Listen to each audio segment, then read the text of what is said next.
करण जौहर आ गया।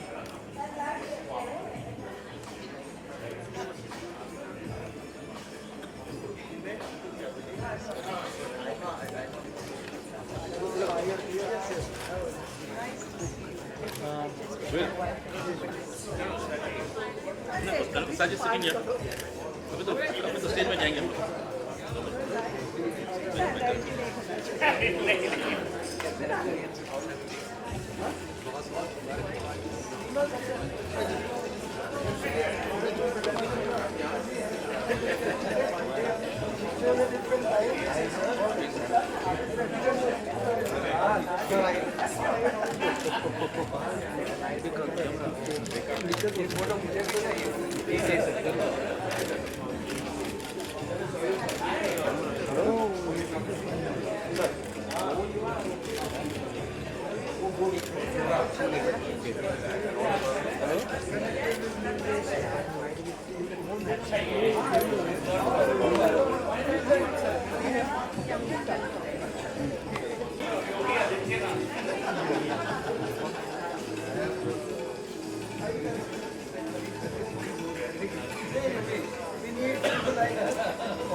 देखना बराबर हेलो देना हेलो नहीं है वाइट हाँ ऐसा दे हाँ कड़क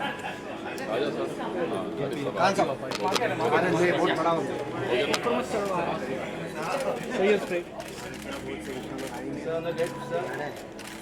right side all of your right please go to right now one more left sir please thank you चलो भाई पीछे आ जाओ चलो चलो वीडियो वाले सब पीछे चलो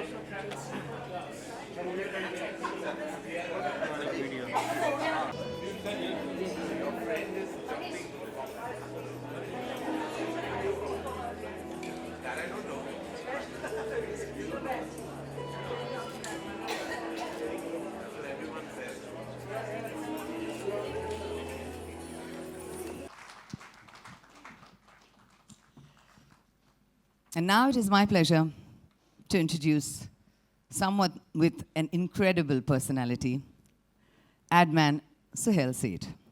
Suhail Seth is the managing partner of consultancy firm Consulate India, founded by him in June 2002. He has previously worked at advertising agencies Response, Ogilvy and Mather, and Equus, which he co-founded with his younger brother Swapan. He has also co-founded the marketing consultancy firm Quadra Advisory. Mr. Seth is also an author, columnist, actor, TV pundit, and socialite. Mr. Suhail Seth.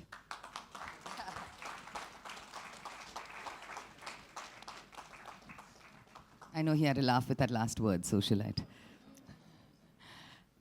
And now, ladies and gentlemen, the man of the moment. An amazing musician and an incredible person.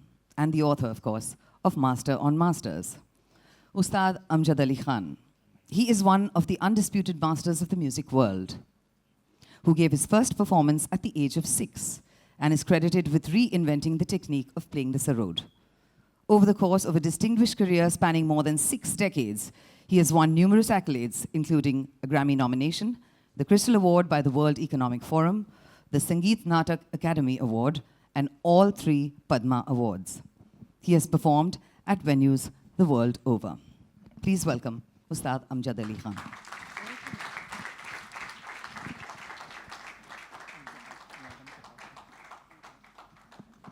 Before we release the book, I'd like to introduce, I don't know if people have introduced you as this before, the wind beneath Ustad Ji's wings.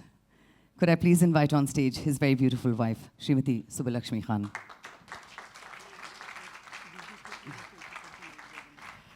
Miss Milli Aishwarya, Can you join us back on stage again? And it's now time for me to ask Karan to please release the book. Can we have the book, please?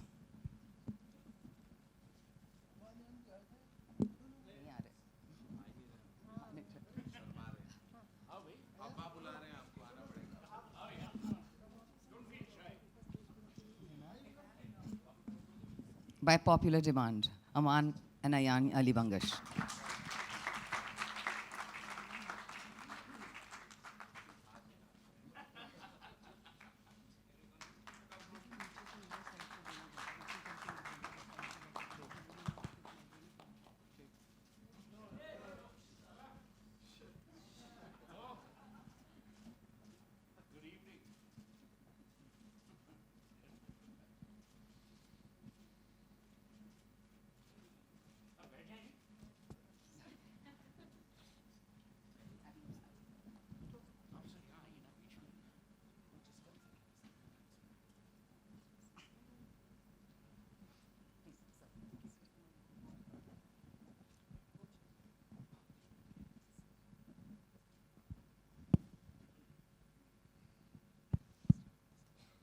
I'd now like to request Karan to please say a few words and, of course, read an excerpt from the book. And after that, Sohail, I'd like to request you to moderate the rest of the evening. Thank you.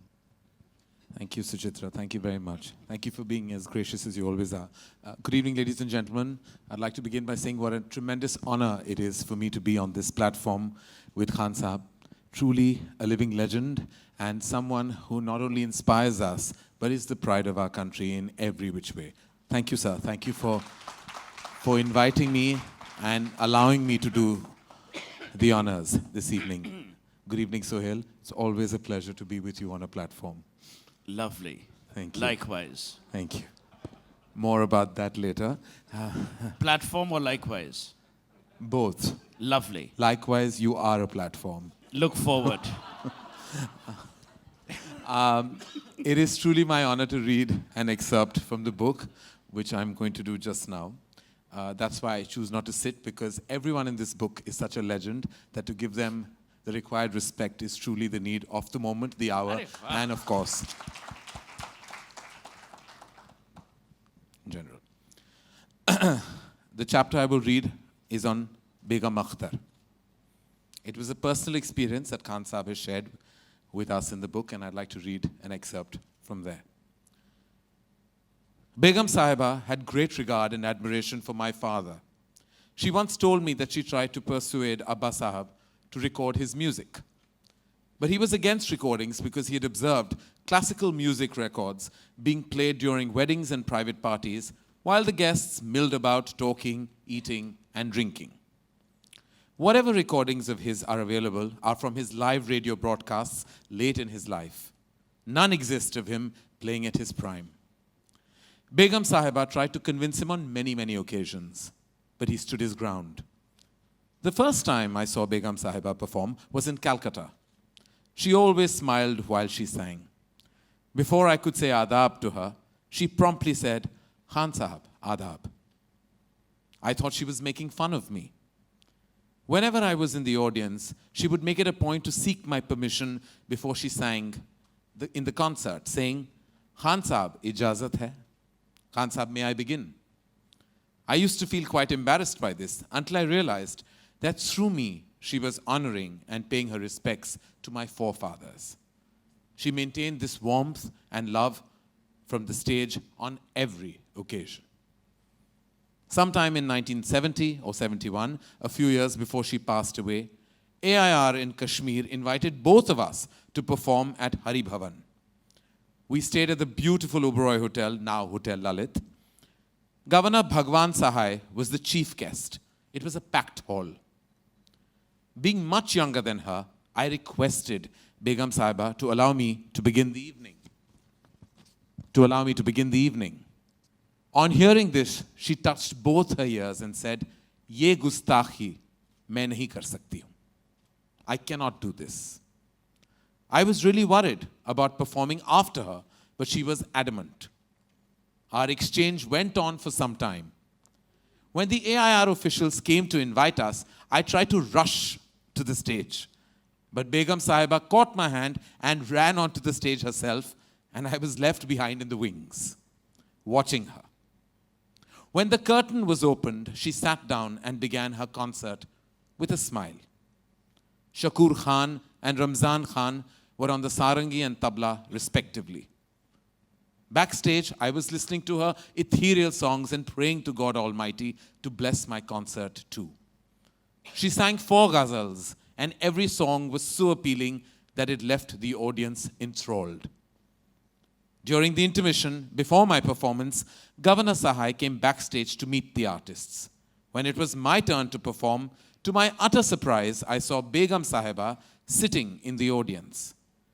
To give respect and to honor her gracious and magnanimous gesture, I kept my sarod aside and said that after her singing, I had forgotten all ragas and raginis. I requested her to return to her hotel and rest. She said, "लीजिए, क्या हम आपको सुन नहीं सकते? बिस्मिल्लाह करिए आप. Can I not listen to you? Please begin." This was one of my most cherished memories of Begum Akhtar.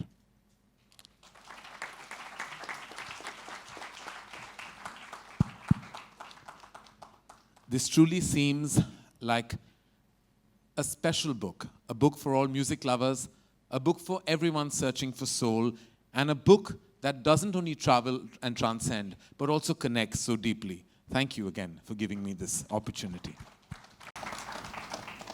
Karan, you read so well. You should really consider doing a television show. And you should consider being invited. Who does that show? That Johar lad, right? Yeah, someone there. The nepotistic man. Okay, we'll come to that later. But I'm so delighted to be here. I've had the privilege and the fortune of knowing Ustad Saab and the family for now almost 20 years. That's a long time. That's about the time that the Congress will take to return to power. And I'm delighted to welcome Milind Deora here. But that for later. But I think what Karan read out today, the passage on Begum Akhtar, reflects a generation that is slowly slipping from our times. A generation where respect was not only stated, it was felt. Where there was a tehzeeb, there was a fitra, but most importantly, there was the appreciation of sharing the other person's greatness. And I think, Ustadji, to your credit, for me personally, this isn't a book. It's a lesson in life. It's very rare that people appreciate others who are greater than themselves. David Ogilvy famously said, if you want to become a company of giants, hire people better than yourself. If you want to become a company of dwarfs, hire people who are inferior. The fact that a master has written on masters, to my mind, has opened vistas for young people and old into the lives that no longer walk the planet. So for that, thank you. And let me begin by asking you the general ubiquitous question. Why these 12 and why not the others?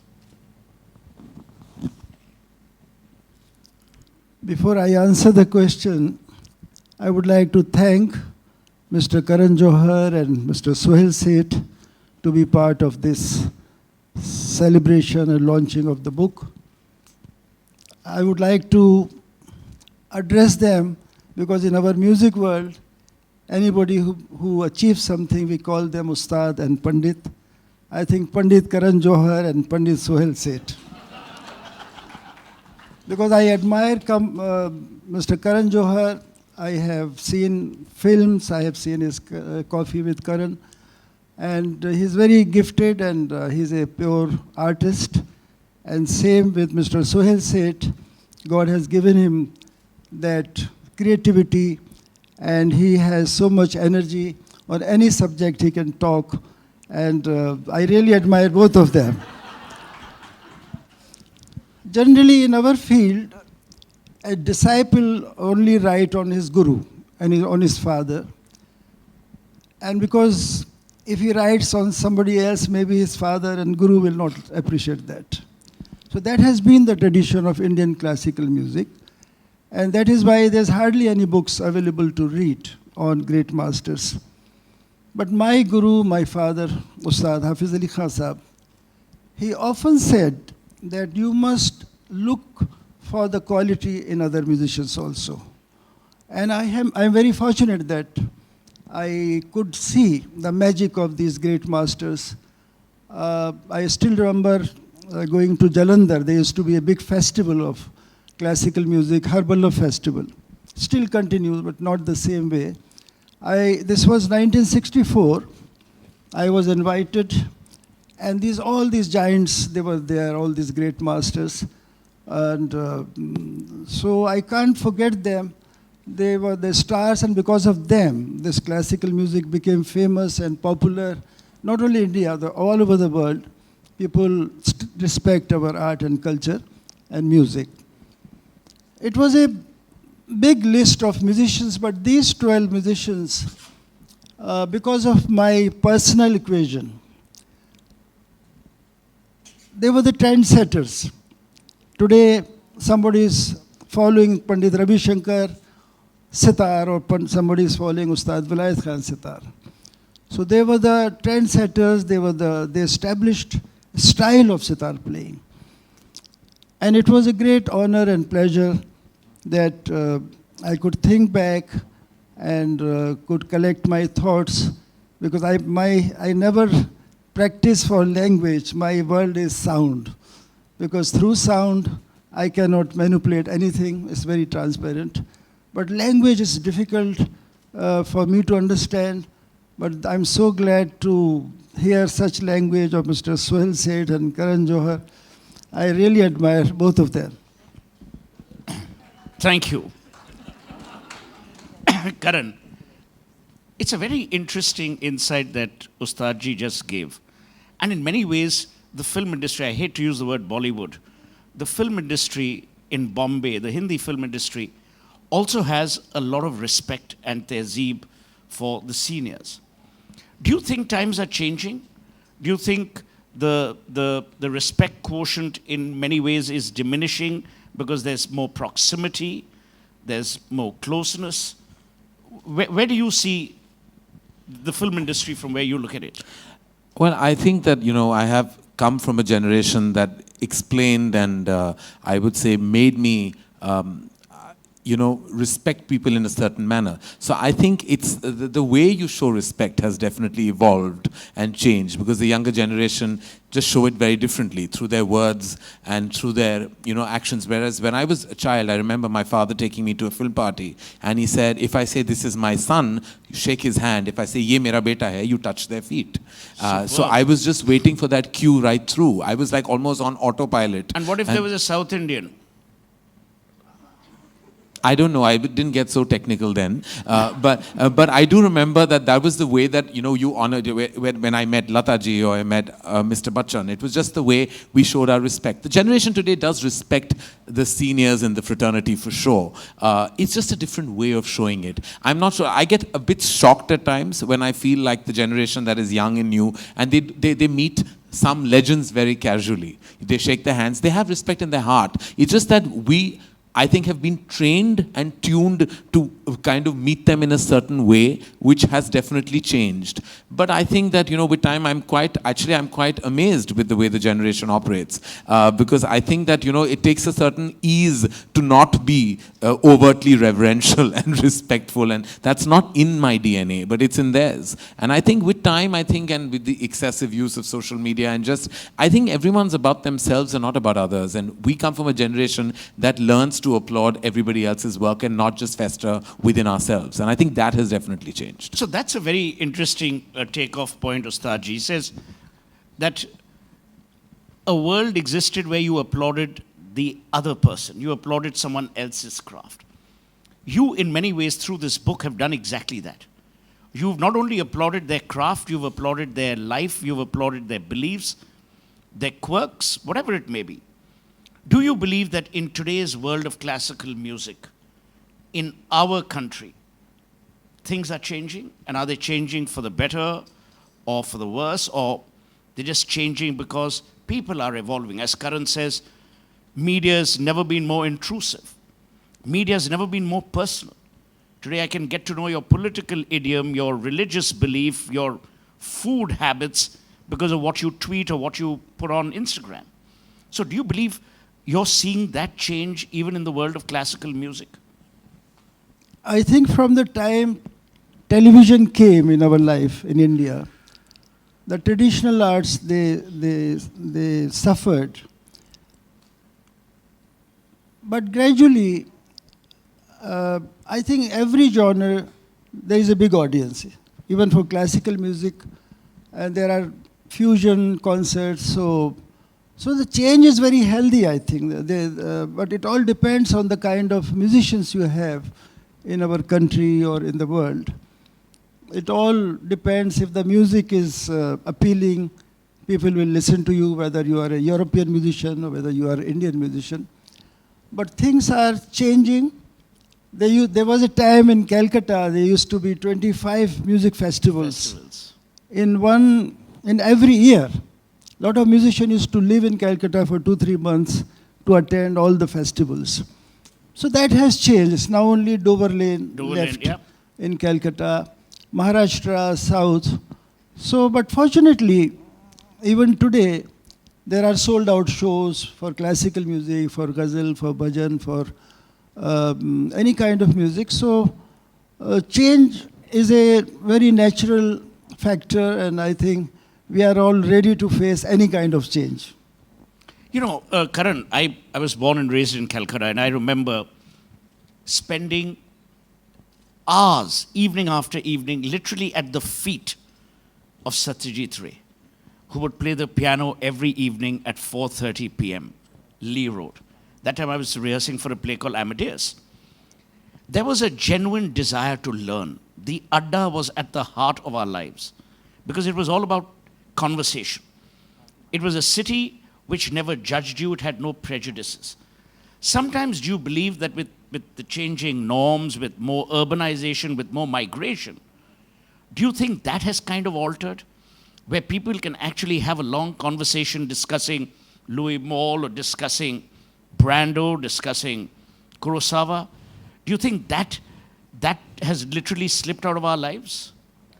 I think technology is largely to blame, and it has. You know, you find those conversations very rare that are actually about art and about like artists, and you know, where you can actually stay away from your phone, which has become like a part of your body now. I think it's almost attached like an organ, and you know, there's nothing you can do about it. And I think that we're always so distracted for various reasons. You know, I see people not talking to each other at all anymore. Like you just have visuals of people just sitting across dining tables and even in their homes and just engaged on their mobile telephone. And I think that it's just taken away, just like I think technology has killed romance in general. I think it's also killed conversation. And I think I'm a rare breed, I'm probably a dinosaur, that still wants to talk to people about other things than, you know, their day-to-day obstacles or issues or personal lives or infidelities or whatever.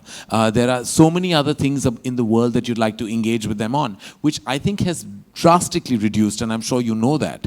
And I think some of us who came from a generation where we did see this, enjoy it. I've been around filmmakers. I've had the pleasure and privilege to actually see Raj Kapoor on set, watch Yash Chopra direct a film, be in a music session with Lakshmikant Pyarelal, and, you know, actually had the pleasure of a conversation, even though I was very tiny, with R.D. Burman.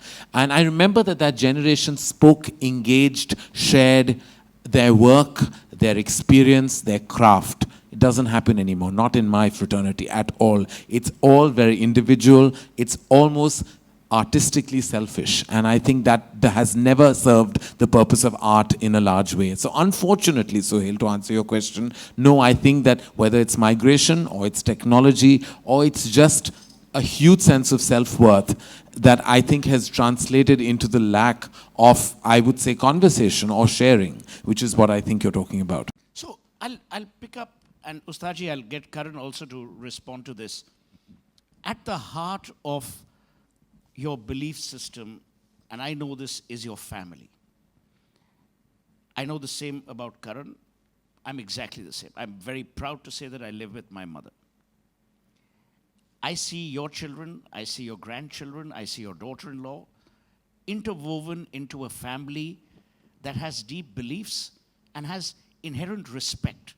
That respect knows no age, it knows no craft, it knows no purpose. Do you believe we're missing some of that? And is that kind of creating an influence, either negative or positive, over the way music is being created? You know, the gharana was at the heart of legacy building, but is also at the heart of continuity. Has that kind of changed today? I would like to share one incident of Ustad Amir Khan Sahab. He was called musician's musician. He sang for himself. He never tried to find out what the audience needs, what they want. Once there was a concert at LG of Delhi, the first LG, Mr. A.N. Jha. So A.N. Jha has invited all the governors of India, and it was a very official dinner there. So Mr. Jha spoke to me, he called me personally. He says, you have to perform and Ustad Amir Khan Sahab will sing also. So he sent his car, a huge big car, Impala, and we all sat in that car and we were just going towards LG's house. And Khan Sahab, रास्ते में मुझे कह रहे भाई ये governor आ रहे हैं, इनको म्यूज़िक की समझ तो है नहीं, तुम भी कम बजाना, मैं भी कम गाऊंगा. तो मैंने कहा हुजूर मैं तो आपको सुनने जा रहा हूँ, मैं आपके सामने क्या बजाऊंगा. Anyway, finally we reached there and I finished my concert within half an hour. And there were about 5-6 of us to say वाह वाह बहुत अच्छे क्या बात है. And it was a spotlight on all of us, and Khan Sahab started singing one rag. Great performance, and we were saying wah wah wah wah wah. And it was his style that while singing one rag, he'll suddenly start the second rag. He started second rag. He lost track of time. And the governor is in sign language asking me when he's going to finish. So I say, I don't know, but please take your guest for dinner. I can't stop him. So he kept on singing, and now only Mr. Jha was alone sitting in the audience. All the governors, they went inside. And Khan Sahab was in a great mood. We were saying, wah, wah, wah, wah, bahut achhe, kya baat. He started third rag also. And poor Jha is again asking me what to do. I say, you also go. So Mr. Jha also left, nobody in the audience, Khan Sahab was still singing. And then suddenly, I think somewhere he realized that there's nobody in the audience. And then abruptly he stopped and he just said, "Kya yaar, zyada ho gaya. Aaj maine nahi bada." Kya zyada ho gaya aaj. Mere Khan Sahab bahut maza aa raha tha, bahut acha. So you see, most of the classical musicians, they disconnected themselves with the audience. They didn't realize what they want. But there was another great singer of his time, Ustad Bade Ghulam Ali Khan Sahab. He knew the pulse of pub. He never sang too long. He will just finish at the right moment. And both these great singers, they sang for the films also. Ustad Amir Khan Sahab sang your Janak Janak Payal Baje, the title song. And Bade Ghulam Ali Khan Sahab in Mughal-e-Azam, he sang. Even Pandit Bhimsen Joshi sang in the film. So some musicians were recognized more, they were not so much known. But most of them, they dedicated their life to understand what is music, what is lay. And my old forefathers and all of us, we were not allowed to plan our life. Just practice. You surrender yourself to God, surrender yourself to Guru. Don't think about tomorrow. And that was the lifestyle of classical musicians. So everybody practiced and practiced. Somebody was successful, somebody was not successful. But they continued the classical music. And it's almost like entering into a dark tunnel with the hope of sun rays someday. But it's a great pleasure to understand day by day the depth of music. What is music? In our country we say, Swar hi Ishwar hai. The music connects you to God.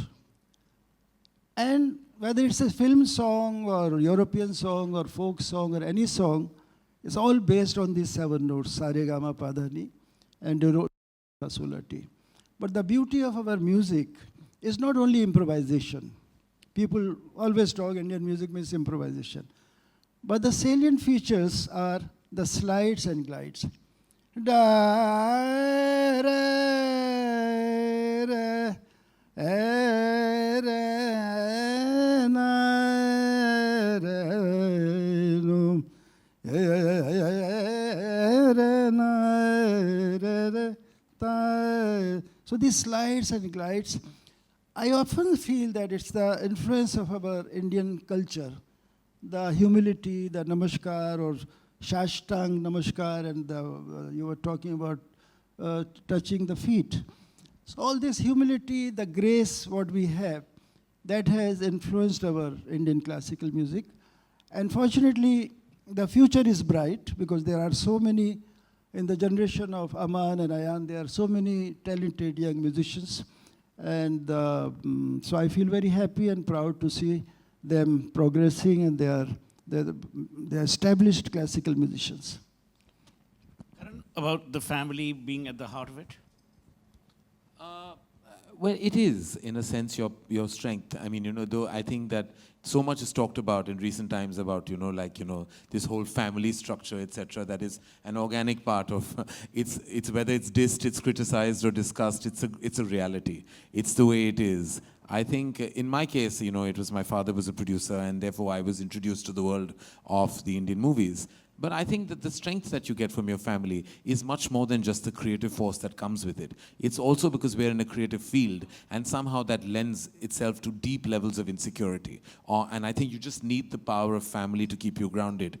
At my end, it was my father who taught me some ropes, and my mother who makes sure that I'm grounded on a daily level and pretends like every time I'm awarded or honored, she always wants to know why. And it's actually very heartening to have a mother who's not your fan.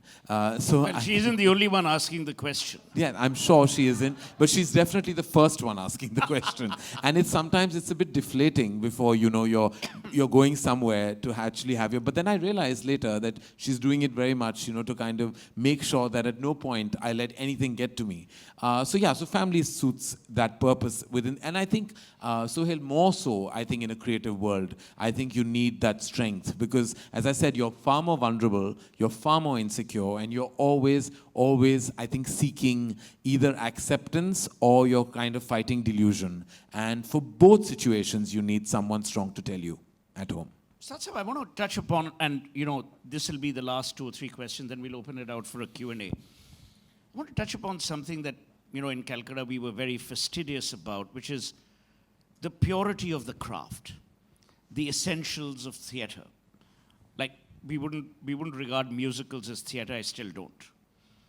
We believed that rehearsals were when you were completely ready with the script, with the lines, and then you began the first rehearsal.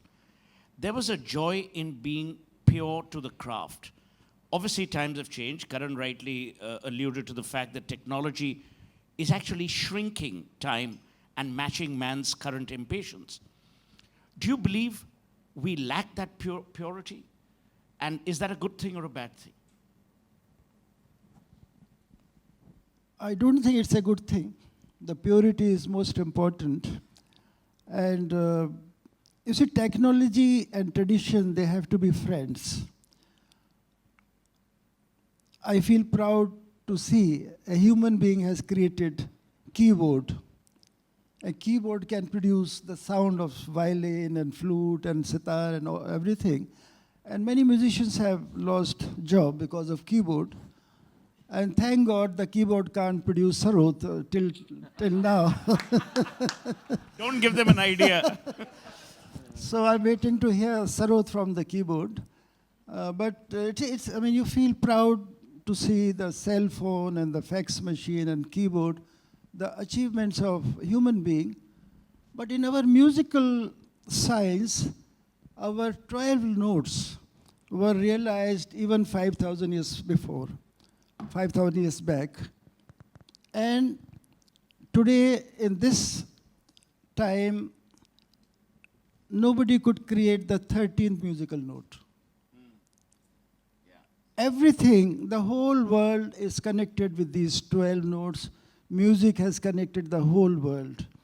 And we are almost like one close-knit family, whether you sing lok sangeet or film sangeet or ghazal, bhajan, kirtan, anything. The same sound. In 13th century, the Sufi saint Hazrat Amir Khusro, who created Qawwali, Qawl, Qalbana, he created a style of singing called Tarana. Tarana does not deal with language. Every song has a language, whether ghazal, tumri, dadra, lok sangeet, everything. He created a language of sound. He created a language of syllables. Tanatom, tadare, dirdirdani. So as a tribute to Hazrat Amir Khusro, I've been composing many taranas. Tadare dani, tadani dim, tana tano. Tadare dani, tadani dim, tana tano. Tanum, tananum, taderena, taderena, taderena, taderena, taderena, tadare dani, tadani dim, tana tano. Tana na na na na na na dim, tana na na na na, tana na na na na na na dim, tana na na na na. Tananum, tananum, tarene, tananum, tadare dani, dakita tak dum kita tak detta kita tak daklan daklan dakla, tadare dani, tadani dim, tana tanum.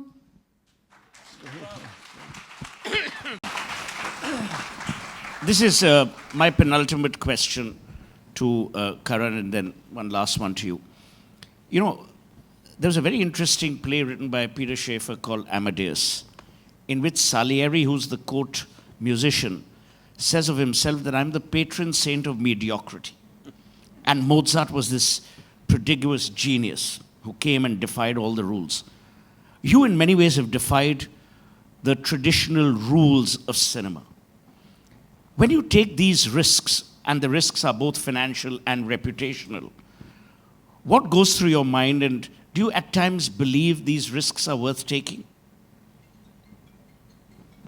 Well, when I began my career, I didn't take very many risks, actually, because the first two films that I directed and my father produced, the whole idea there was that I was seeking commerce in art.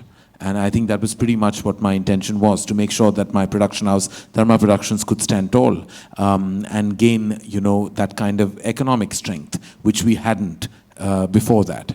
It's only in the last decade, and it's ironically after I lost my father, that I grew wings. Somewhere, I think the two are connected. I think his constant emotional surveillance may not have allowed me to take few chances in cinema.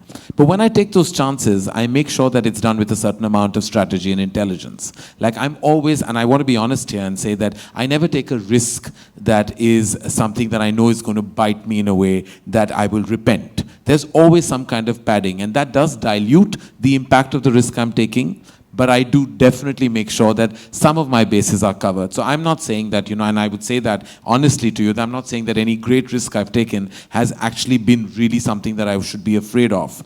Barring a few, when I've made films like when I directed in an omnibus endeavor, where I directed a film in Bombay Talkies, which treaded upon homosexuality and, you know, how it is sometimes hidden because of society pressures and social pressures. And I did take that chance because I was making a different kind of film. And then there are other things that one in life one talks about or seeks through modes of entertainment. Today I feel there's a lot more abandon, and I feel there's a lot more freedom that I exercise where it comes to my work. And to answer your question, what am I thinking? I've stopped thinking a lot. I think that's what one has started doing, is not thinking of ramifications, repercussions, or worrying what others say. Because there's really a saying in a Hindi song that says, "Kuch to log kahenge, logo ka kaam hai kehna." So I think you have to basically just become deaf to many, many words, because today opinions are available at every counter of life. You know, wherever you go, you wake up in the morning to opinions, you sleep and you're reading people's opinions. People have a lot of time in the world to give you their opinion. It's what you choose to take and what you choose not to. And I think I've decided that you can call it a really good midlife crisis. I'm 44 and I don't listen to people anymore. 44? Yeah. I thought you looked younger. Anyway, last question to both of you. Thank you. And You this said is- something polite to me, Suhail. I'm very honored. I thought you were saying you're 44. You don't look 44, but you used to. No. See. I don't believe in the politics of hatred.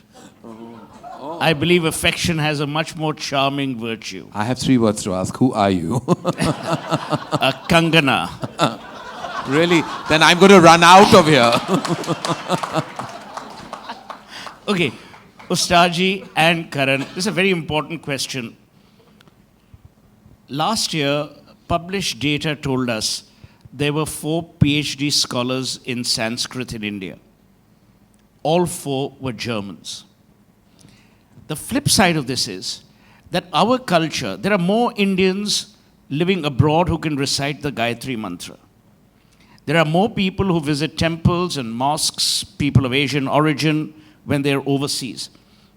Do you believe in many ways the diaspora is more a cultural anchor of the past? I believe there are more and more classical music concerts, Indian classical music concerts, which draw huge audiences abroad. Do you believe that the diaspora today is playing a much more befitting, more important cultural custodian role? Yes, I think they are playing a very important role.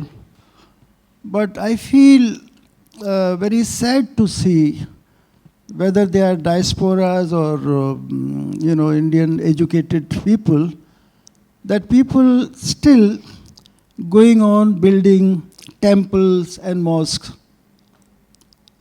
How can a PhD be radical? This is what I feel very sad.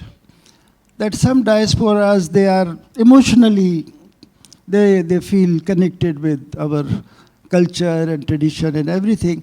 But even NRIs, they are, some of them are very radicals. They are highly educated. So this I feel very sad that education could not create compassion and kindness in a human being. How a PhD be radical? How a PhD be communal? So this is what I feel very sad. It's not in our country, but all over the world. We are suffering on account of this hatred towards each other.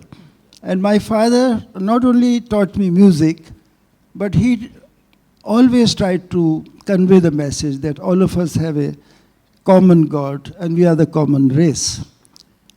सारी दुनिया का एक रब है, हम एक तरह से आते हैं, एक ही तरह से जाते हैं. There's no room for second God also. But I feel sad to see what is happening, the change all over the world. I wouldn't say only in my country, but all over the world. So there has to be, we respect NRIs. They invite us, and recently I performed in Royal Festival Hall. It was sold out show. So they show a lot of love to our tradition and culture. But how to remove this hatred from our culture, I think. Well, because you raised such a critical point, I'm deeply involved with the Tata Trusts, and when Swami Vivekananda and Jamshedji Tata were on a ship sailing, Swami Vivekananda didn't ask Jamshedji Tata to invest in a temple. He asked him to create the Indian Institute of Science. Those were men. Today we have people who are self-serving. I also believe that corporate India needs to unshackle itself from some of the stuff that it's doing and actually set up, to my mind, temples of culture which recognize no God except the godliness of craft. And the day that happens, we will get back the India we seem to have lost. And I genuinely believe, as a person who's 54, just 10 years older than you, but not necessarily wiser, that we are at an inflection point of great optimism. At times, this is manufactured outrage. Even our hatred is now manipulated, whether it's manipulated by the media, by politicians, by people. It's manipulated hatred. And the only way we can eliminate this is by going back to 3 things. Our parents, who give you who give their children unconditional love by going back to history, which we seem to have kind of displaced, and by understanding that there's a lot more to life than optics and than visual symbols. And I genuinely believe we'll get there. Karan, I want your comments, as I asked Ustad Sahab, on this whole influence of the diaspora. Well, it's very strong, and I think I do tend to agree with you that I think when you're detached from your roots, you seek them much more. And I think that's one of the reasons why the diaspora is so immensely traditional, far more rooted, far more absorbed by our culture and everything that comes along with it. I was also, like, recently a judge on a music show which was called Dil Hai Hindustani, and it was actually to my surprise on so many occasions that there were people from Russia and Kazakhstan and even America. There were, like, from Canada, like people like of Canadian origin, Americans who had learnt our music, who had learnt our musical instruments, classical Indian singing, and were coming and performing. And it was just completely surprising to me that I turned around and I saw many young members in the live audience who were seeming completely clueless. And I said that therein lies what you were talking about. That was an amazingly contrary mirror, because here you saw the West, not just the diaspora, the West, organically the authentic West, actually enveloping and embracing Indian culture. And I turned around and saw the generation on their mobile phones disinterested. And I said somewhere there is a very unfortunate irony. And when you do talk about, I think, the diaspora, I also turn to, like, what I was initially accused of making was NRI movies, which when people said that with absolutely no logic, because what they don't understand that the diaspora, the NRIs according to them, or the Asians who lived out of their country, are far more traditional than any of us are capable of being. In urban, like, I'm sure Khan Saab will tell you that his performances outside of India are received with so much love, respect, reverence and admiration, and it's only because they really feel the detachment and therefore seek the attachment. And that comes from, I think, predominantly the big source of culture, which is music. Yes, with due apologies to the person in UP, ghar ki murgi dal barabar. But we'll come to that later. I want to end this, and it's been a fascinating conversation. To my mind, both these men represent not just a generational shift in age, but the commonality of the respect for the craft, whatever craft that may be, and, you know, whatever we may believe in. Karan is a freshly minted parent, and my advice to people has always been, there's only one insulation against hatred, against prejudice, and that's reading. If we can create a society which revisits the scriptures, which revisits thought letters. I mean, I was appalled that some people in corporate India stood up and, you know, went for this Warren Buffett, Bill Gates pledge to humanity move, only if they'd read Manu Smriti, who 3,700 years ago talks about Dan for the first time. Max Muller in 1862 says the Upanishads are the only works which first establish self-identity before you can serve. But we'll have this classical or this literary discussion later. We'll now open it out for questions and answers. Both these gentlemen are winning awards as we go along through the evening, not necessarily here. So we are pressed for time. I would urge you to raise your hand, not your voice. Speak into the microphone, it always helps. Tell us your name and ask a question. If you want to issue a statement, there is a slot available at 9:15 on the news hour.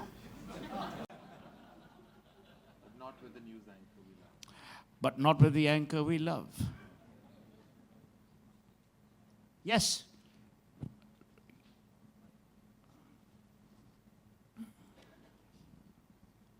Ustad Sahab, it's a pleasure to be As here. I said, always speak into the microphone. It always works.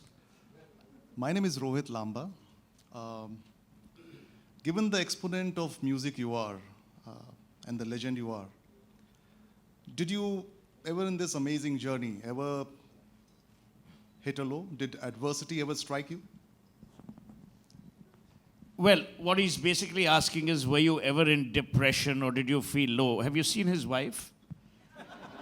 She can light up an entire metropolis with her energy. But sir, you answer the question. He's saying, did you ever feel low or sad or anything? This is very natural, you know. You are not happy all the time in your life. So it's part of life, you know. Sometimes you feel sad. Continue this because Aman reminded me about his mother. So, See, but that is you know, something which I have often told Amanayan, that wherever they perform, they must say that they are the children of Subbalakshmi and Amjad Ali Khan. Because every mother of a child is the first guru. absolutely. But no guru talks about their mothers. I haven't seen any guru talking to about her mother.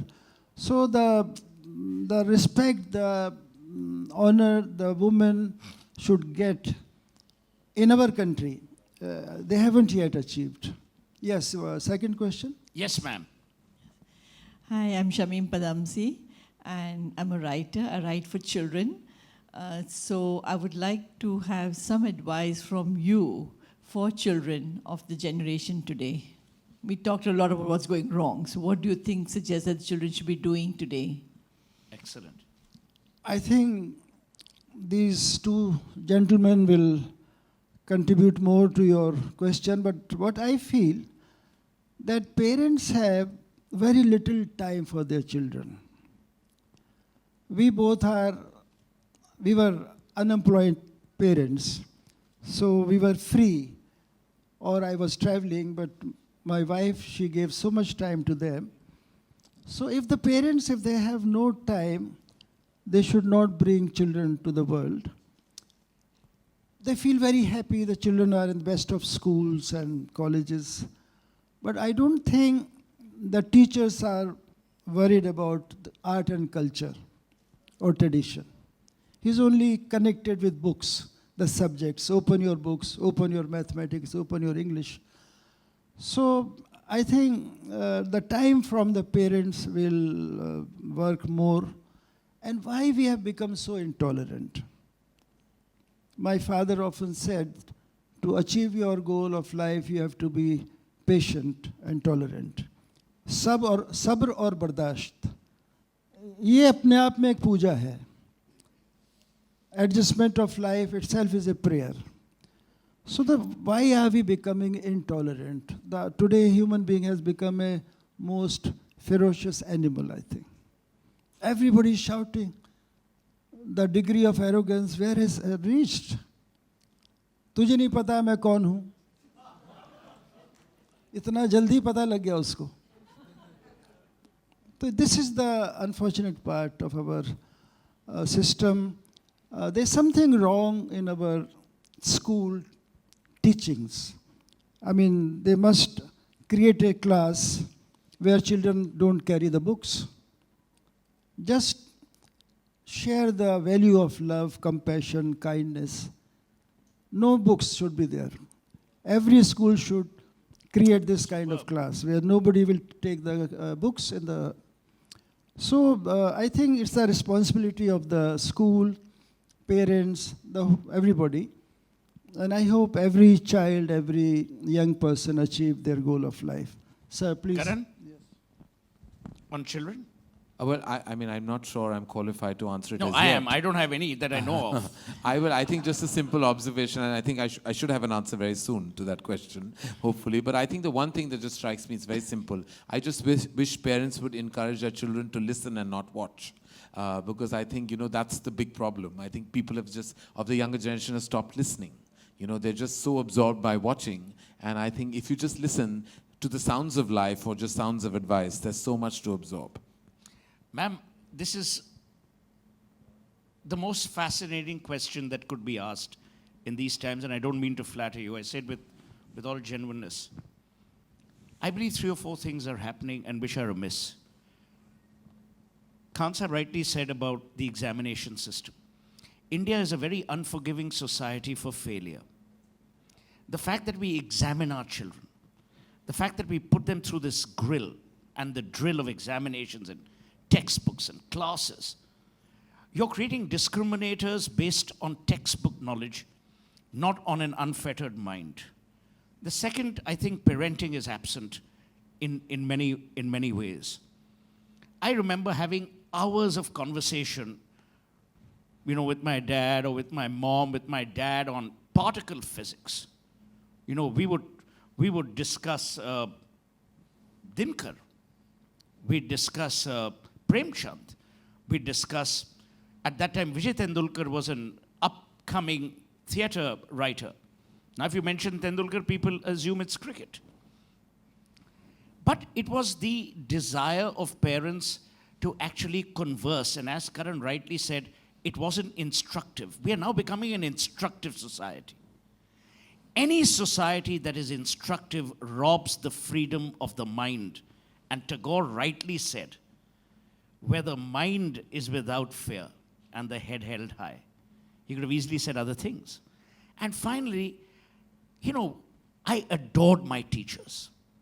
I was never scared of them. In our generation, we loved our teachers. The gratitude that I would have for my teachers is boundless. But we would talk about everything. Today, we've created a world of borders in actually a world where technology is making us borderless. Therein lies the paradox. People don't speak anymore. People don't have a conversation. We've lost the respect for contrarian opinion. It's very George Bush-like. Either you're with me or against me. So these things are missing. And it's up to people like you who are so generous and sagacious with their time to actually invest in creating a new order of human beings. It was famously said, the child is the father of man. We've got to look at our children differently, and others' children as well.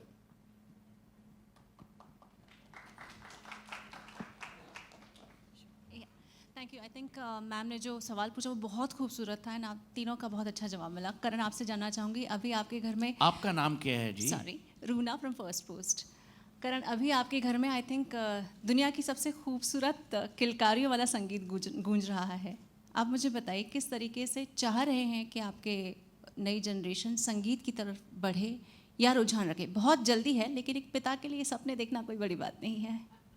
वाह जी, मेरी जो शुरुआत हुई थी संगीत, अगर आप जिक्र कर रहे हैं, तो एक्चुअली मेरा जो लगाव है to Hindi cinema it's largely because मेरी जो माँ थी वो हमेशा वो पुरानी हिंदी फिल्मों के गाने या गज़ल हो, जगजीत सिंह के या मोहम्मद रफ़ी साहब के, आशा भोसले जी के, लता जी के, किशोर साहब के गाने रोज़ गूंजते थे. तो and along with that, Elvis Presley. She was a huge fan. In fact, I think she married my father because he promised he would take her to the Elvis Presley concert for their honeymoon. I think that's one of the big reasons she married him. And he did live up to that promise because he did take her and she fainted. So their honeymoon night was in an ER because she fainted in Las Vegas when she saw Elvis Presley, and he just came and sang Teddy Bear and she had fallen flat. And but मेरा जो introduction to Hindi films, Hindi cinema was through Indian film music. तो I think मैं वही चाहूँगा. अगर आपने जैसे पूछा कि पहली चीज़ जब मैंने नर्सरी बनाई अपने बच्चों के लिए, तो I made sure that I have music in that room playing all the time because I want them to grow up to the music. And मैं ये नहीं चाहता कि वो, आज मुझे बहुत लोगों ने कहा कि कोल्ड प्ले का वर्जन है नर्सरी राइम्स का या कुछ ऐसा है. ऐसे नहीं, बिल्कुल नहीं. They should learn and live with the music that I grow up on because they are my children and they have to love the music I love because they have to love me. Superb. Beautiful. And I'll tell you an aside. There's a gentleman in London who I can't name because I've already been sued multiple times for defamation. But he actually got his interior designer to buy his books for his library. So, no, I can't. What the hell? I've already been... Yes, last question. Second last, okay. Last question. Namaskar. I'm Jay Talwar. I'm from Calcutta. I started listening to classical music through the Beatles. I will be very frank about it. And I love classical music. I started playing the tabla. I was a neighbor of Velayat Khan Sahab's house, so yes, I used to go and practice with them. In fact, once I traveled with you in the car with Nishad Khan to the Sarkar family house where you had a concert. I want to ask you basically that what is happening now, because the younger people are not into classical music. schools may, Spick McKay has done a lot. There are people, but the pulse, you know, like if you talk to younger people these days, they're not into classical music. So I wanted to ask you, what's the future? And also for Karan, for Hindi film music, for example, there was a lot of classical music played in films, and it was, some of the films did use it, even today, but it's rare. I mean, it's gone more Western, there's more, you know, it's not the kind of music that I would like, you know, so I'd like to ask you both about this. To your question, I would request Aman and Ayan to answer this question.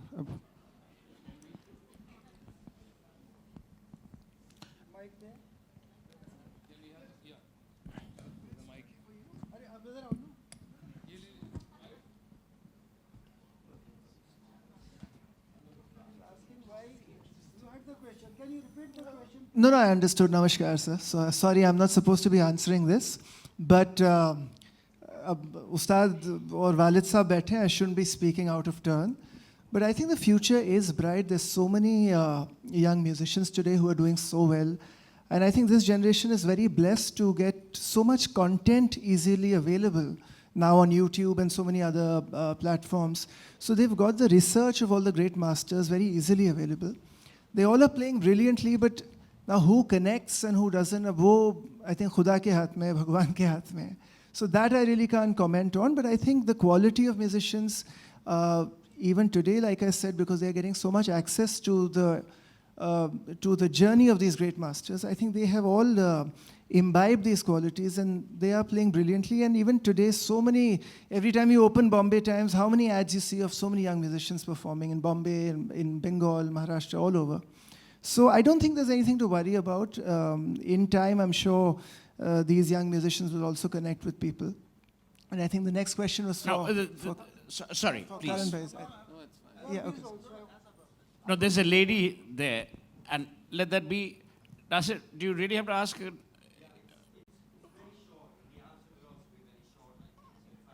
Please. You mean brief? Yes, sorry. I am losing my sense of English. Adab, my name is Nasir Abdullah. I know you. You might remember me from about 50 years ago. Yes. But anyway, I have a question for Karan, but you may email me the answers. And the question is, why haven't you cast me yet? But that's another story. Okay, I actually wanted to ask you, sir, Khan Saab, that I'm an aspiring a musician, and I play on the flute a bit, and I also learned the harmonium in my own way, and was not. But I actually got it right years ago, but it's a strange question. Okay, you and must have had... it's not brief by any stretch. Okay. Keep going, keep going. Thank you. So I'm a bit confused. Millie, I hope you're taking notes. You could write his biography by the end of his question. Thank you, Swell. So you must have encountered some, well, what you call blogs as you were actually practicing, etc. And so what did you do to be able to surmount them? What I'm actually looking for is a shortcut. Did your seniors advise you to wear a stone, or was there a mantra or anything to help you get over? That's it. Got it. You can choose not to answer, or you can give a brief answer. Basically, neither did I understand, but from what I understood is, he's an aspiring musician who wants to know, should he use the path of superstition, which is wear a stone, right? Not get stoned, wear a stone, or should he have a mentor? Even I haven't, actually you can ignore it. Yes, ma'am, last question. Hello. Nasir is an old friend of mine, I can take liberties with him. If he hasn't yet got to the question, can you imagine how long he'll take to the flute? But to learn music... Yes, my dear. But to learn music, stone doesn't work. Only hard work, sadhana, riyaz. I don't know. Yeah, and they are not the names of people. Yes. Good evening. I'm Anjusha Saughale. I'm a social activist, and so it's always an honor to hear you. And believe me, it was a very soulful conversation. And coming from an old school, I really enjoyed listening to all of you.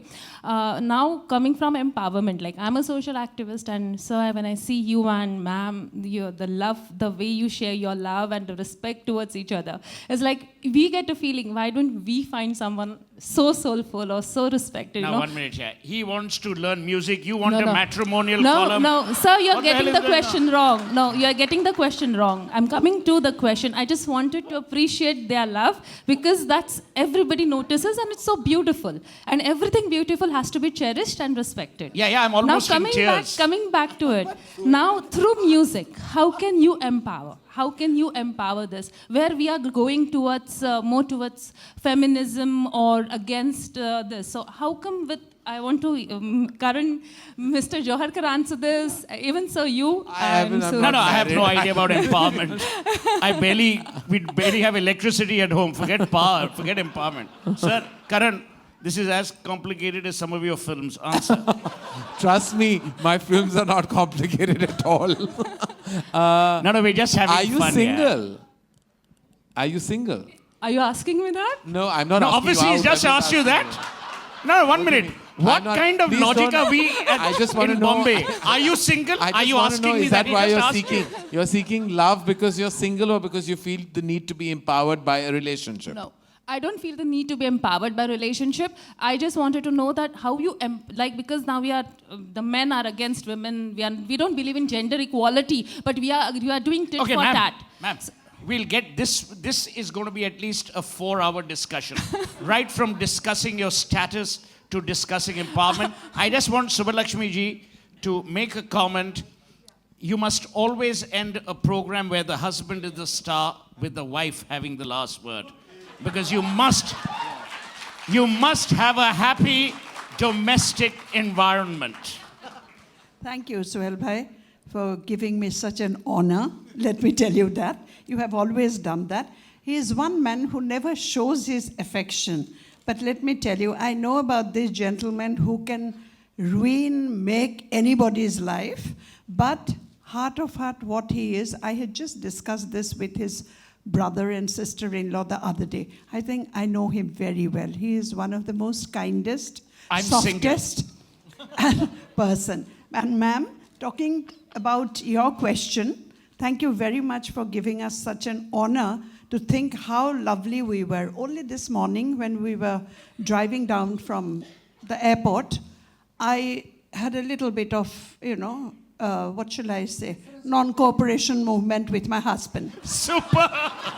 So I wish somebody, and because being a Gudi Parva and New Year, and I said, Sir Khan Sahab ko bhi mujhe bolna hai, pranam karna hai. मैंने कहा उनका number अलग है, phone कर लीजिए. Although we were in the same car. So he said, Bhabhi ji, now I know the mantra of your successful marriage. I said, this is the mantra, then I do not know what will be the future of a lot of mantras in our, lives. Super. So this is what it is. I just say that, as wives, we like to, these are maestros on stage with their instruments, but we play the tanpura. Without us, they can't do anything. So I love that. Ma'am, my answer will be to you. Marry or don't marry, keep the man in your hand. Like taming of the show, they said that. Is that from the first day you have to I'm not making any comments on this. This is either way you're dead. Yeah, you dominate the wife, you make it sure from the first day, do it other way around. You will be safe for rest of your life. Okay, all right, I must thank Karan, I must thank Khan Saab, I must thank each one of you, must thank Show House Ashrafi from the President. Thank you for a splendid evening. I think the ladies summed it up. It was soulful because it was about conversation which was unfettered and had no prejudices. Nasir, all the best for your scintillating career ahead. We hope one day we see you pulling some strings which have some sanity in them. Until then, God bless each one of you and God bless America. Thank you, Suhail Seth. Once again, ladies and gentlemen, Ustad Amjad Ali Khan, Master on Masters. On behalf of Penguin Random House India, I'd like to extend a big thank you to all of you for being here and being part of this evening. Our big gratitude goes out to our hospitality partner, Vivanta by Taj President. This event was produced by Show House. The book is available outside. Be sure to buy your copy and maybe you can get it signed by Ustad Ji as well. From me, Suchitra Pillai, it's thank you and good night till we meet again. I do hope you had an enjoyable evening because I know I did. Thank you very much.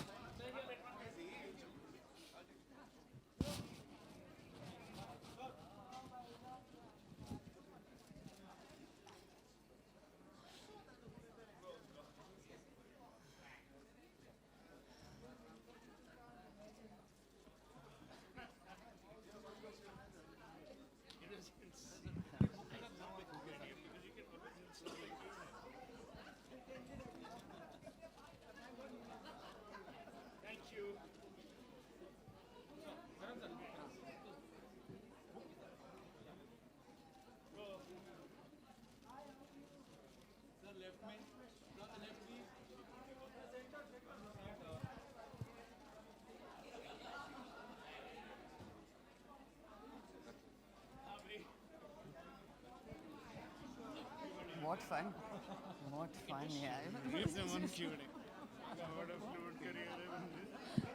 Thank you. Ladies and gentlemen, please do enjoy the hospitality provided to my right there. Get yourself a drink. Thank you.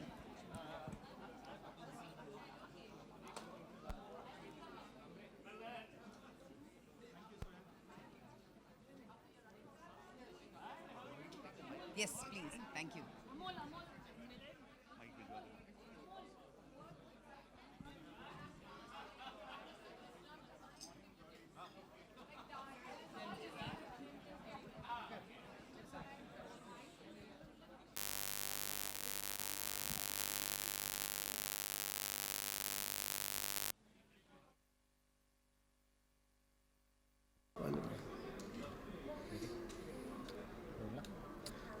सबसे पहले जानना चाहेंगे अमजद साहब के master of master के कितना आपको book लिखने में बनाने कितना वक्त लगा उसे पूरी आपकी जर्नी को उसमें किताब में So should I talk in English or Hindi? Yes, you see, it took nearly 2-3 years. Okay. Suddenly there is a vacuum. Okay. So many great musicians just passed away. Okay. And we used to perform in the same festival. Vilayat Khan Sahab, Ravi Shankar ji, Bhimsen Joshi ji, Kumar Gandharv ji. And suddenly they have all passed away. So I miss them. I feel vacuum now. I have seen their magic. They gave their best. They became trendsetters. People, sitar, anybody playing sitar, they will follow Ravi Shankar or Vilayat Khan. And they were trendsetters, and they made classical music popular all over the world. So it was a very big list, but 12 musicians, because I'm not a great writer, but it needs a lot of homework. So I chose 12 people only, and I very closely observed their contributions, their magic, and what they have given to the world. And I'm grateful to Penguin Random House for trusting me and for handling such sensitive subject like classical music. Which is difficult part in the book? I have given some anecdotes also. Okay. Actually, most of them, all of us actually belong to different gharanas. Yeah. Historically, a musician always wrote book on his guru or on his father. Exactly. But I'm grateful to my guru, my father, Ustad Hafiz Ali Khan Sahab. He often told me that I must find out the good points in every musician. Sarod instrument की बात करें सरोद वो काफ़ी connect रहा है आपसे वो आपके फादर के टाइम से हाँ जी जी बहुत और बहुत अब सरोद बहुत पॉपुलर है अभी sarod has become very popular there are about 500 sarod players all over the world बहुत सरोद बजा रहे हैं लोग sarod is a Persian word which means music नगमा तरन्नुम और अभी अमान और अयान की जनरेशन में बहुत सारे सरोद प्लेयर हैं. They are very talented. Not only sarod player, sitar, गाना, तबला, हर फील्ड में we have very talented musicians and the future is very bright. You also get a Padma Shri award also in 2001. आपको अवार्ड मिला हाँ, है, नवाजा देखिए गया। अवार्ड्स तो बहुत मिले हैं, लेकिन सबसे बड़ा मेरा जो बैंक बैलेंस है वो लोगों का प्यार है, मोहब्बत है, आशीर्वाद है. My bank balance is people's love, blessings and encouragement. We also get a great appreciation in Bollywood fraternity like Amitabh Bachchan's came हाँ जी, album launch, जी हाँ जी. Karan Johar. तो लोगों का प्यार मिला है. Exactly. So is anyone set to become a movie on yours in your biopic like this? Biopic Yeah. बन सकती है. Exactly. जब भी जो भी बनाना चाहेगा, I am available for them. Okay. ठीक है. What do you think? Who is the suitable character in this for to play a नहीं, मैंने सुना नहीं, अभी सोचा नहीं इसके बारे में. जी जी. और ये तो डायरेक्टर के ऊपर डिपेंड करेगा, प्रोड्यूसर के ऊपर डिपेंड करेगा, वो किसको चूज करेंगे. और जब What भी do you think? Who is more capable to play your character and who is a favorite director in your Bollywood like? ये सब सोचने वाली बातें हैं. Exactly. और सोच के जब वक्त आएगा तो जब आपको बताएंगे. जी, धन्यवाद. आइए भैया.